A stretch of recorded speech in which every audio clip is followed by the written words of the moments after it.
हे दुल्हा के मुख में नहीं पान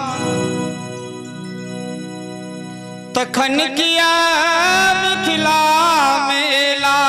क्योंकि मिथिला के पान मुंह में रहबाक चाहिए, पाग माथा पर रहबाक चाहिए। हे दुल्हा के मुख में नहीं पान तखन किया मिथिला मेला।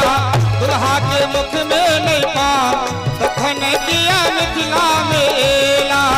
मिथिला मेला किए मिथिला मेला, मिथिला मेला किए मिथिला मेला।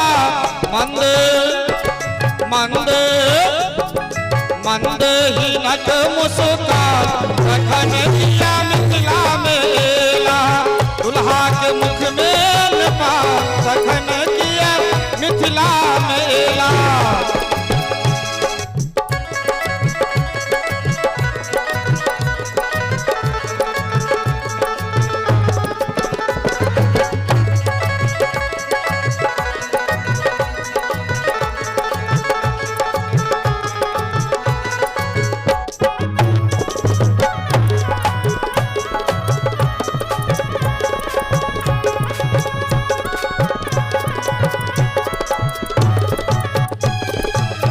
माय बहिन के नाम घिनेला,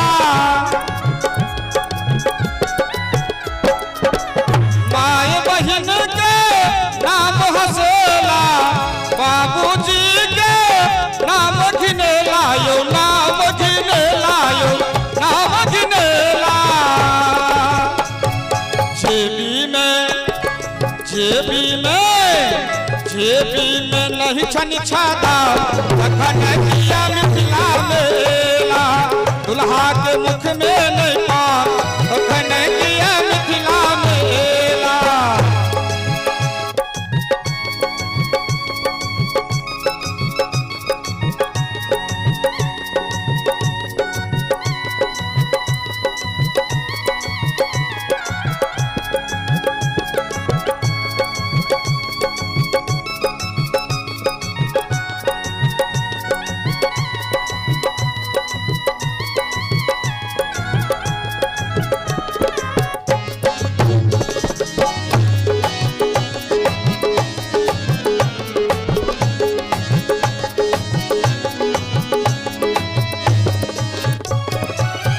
पेटीएम सौ टाका गनेला,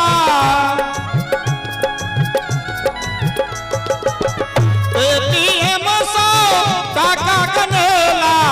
पिठिया पर हक साड़ी खरीद लायो, साड़ी खरीद लायो, साड़ी खरीद ला।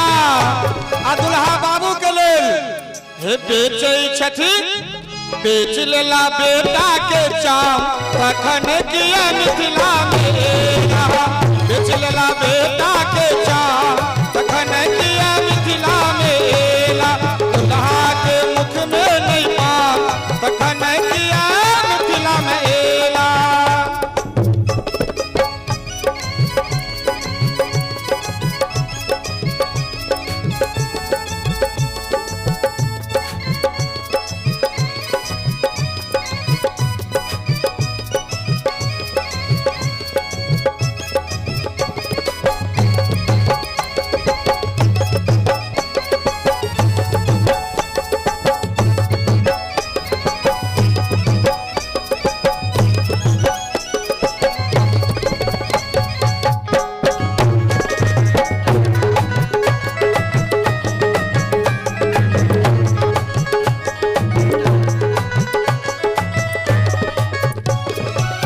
शुभ शुभ को चलो धिया के बियाहू,